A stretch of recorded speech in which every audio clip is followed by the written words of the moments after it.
কৃষ্ণায় নমঃ মহাপুরুষ সীমান্ত পঞ্চরবিরচিত শ্রীমদ্ ভাগবত ওম নমো ভগবতে বাসুদেবায় জন্ম দৈস্যতহম ইয়াদিত সরতিশ বিক্রসর ইয়াতিশ্বর তেজো বরিমিদং ইয়তা বিনিময় ত্রিশ গ্রহমিহ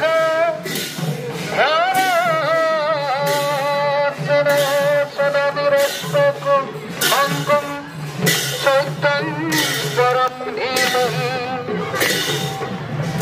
ধর্ম প্রযোজিত কর্তবোধ পরম নিমৎসরণং সত্যং এবং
আউনিয়াটি হেমচন্দ্ৰ হায়াৰ ছেকেণ্ডেৰী বিদ্যালয় বৰ গৌৰৱোজ্জ্বল এটা দিন।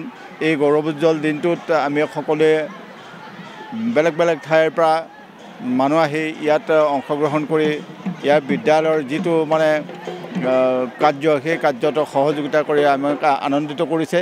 আৰু এইখন বিদ্যালয় 1924 চনতে স্থাপিত হৈছিল আৰু এই বিদ্যালয়খনেই প্ৰথম বিদ্যালয় আছিল এই মাজুলীৰ ভিতৰত। আৰু এই বিদ্যালয়খনক কেন্দ্ৰ কৰি বাকীবোৰ বিদ্যালয় প্ৰতিষ্ঠা হৈছিল আৰু এই বিদ্যালয়খনৰ প্ৰতিষ্ঠাপক আছিল আমাৰ স্বৰ্গীয় কেশৰাম বৰা ছাৰ।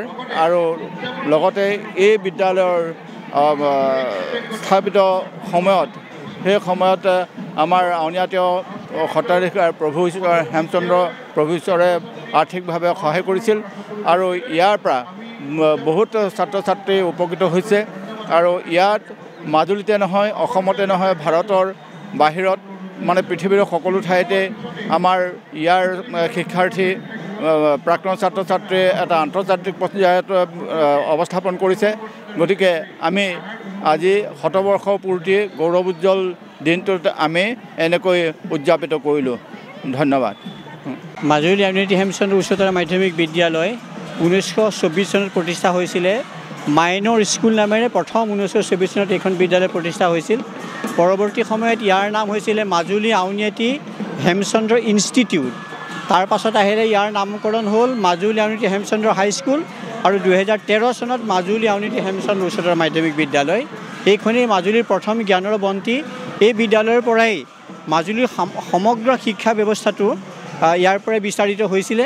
এই প্ৰসাৰতা মাজুলী, অসম, ভাৰত তথা বিদেশলৈকো ইয়াৰ ছাত্ৰ ছাত্ৰীসকল বিস্তাৰিত হৈ পৰিছে। ই আমাৰ কাৰণে পৰম গৌৰৱৰ বিষয়। আজি এই অনুষ্ঠানটো কেৱল মাজুলী আউনীআটী হেমচন্দ্ৰ উচ্চতৰ মাধ্যমিক বিদ্যালয়ৰ অনুষ্ঠান নহয়, ই সমগ্ৰ মাজুলীবাসীৰ এটা স্বাভিমানৰ প্ৰতীক। এই বিদ্যালয়খন এটা উৎসৱ। আমি ভাবোঁ সকলো আহি এই মহান পবিত্ৰ যজ্ঞভাগীক তেওঁলোকে সহযোগিতা দি ইয়াৰ মান সম্ভ্ৰম ঐতিহ্য পৰম্পৰা ৰক্ষা কৰাত যাতে সহায় কৰে। মাজুলী নেত্ৰী হেমচন্দ্ৰ উচ্চতৰ মাধ্যমিক বিদ্যালয়ৰ শতবৰ্ষ পূৰ্তি অনুষ্ঠানৰ আজি শেষৰটো দিন। আজি শোভাযাত্ৰা হৈছে আৰু মুকলি অধিৱেশন হ'ব খন্তেক সময়ৰ পিছতে।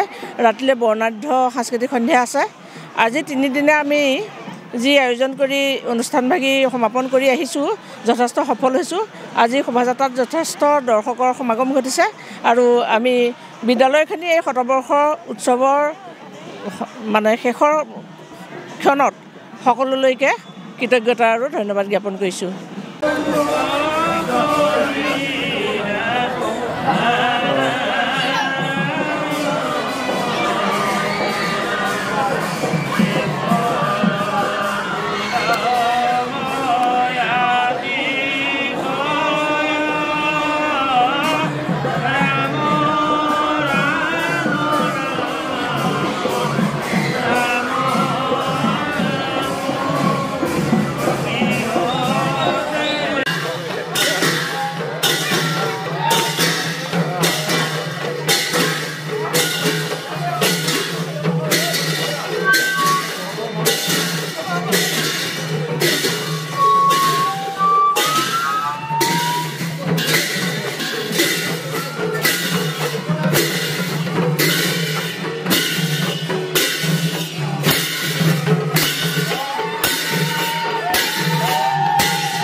চনতে কাকৰিকটা অঞ্চলত প্ৰতিষ্ঠিত হোৱা 22 নং কাকৰিকটা প্ৰাথমিক বিদ্যালয়খনিয়ে 2024 বৰ্ষত শতবৰ্ষত ভৰি দিছে।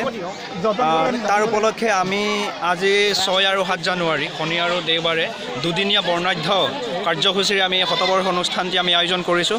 গতিকে আজি পুৱাৰ পৰা আমাৰ প্ৰথমটো কাৰ্যসূচী পৰিৱেশ নিকাকৰণ হৈ গৈছে আৰু আমাৰ যিসকল মহান ব্যক্তিৰ অশেষ কষ্ট আৰু ত্যাগৰ বিনিময়ত এইখন শিক্ষানুষ্ঠান আমি পাবলৈ সক্ষম হ'লোঁ, সেইসকল মহান আত্মাক আমি স্মৰণ কৰি ইতিমধ্যে আমি স্মৃতি তৰ্পণ কাৰ্যসূচী হাতত ল'লোঁ।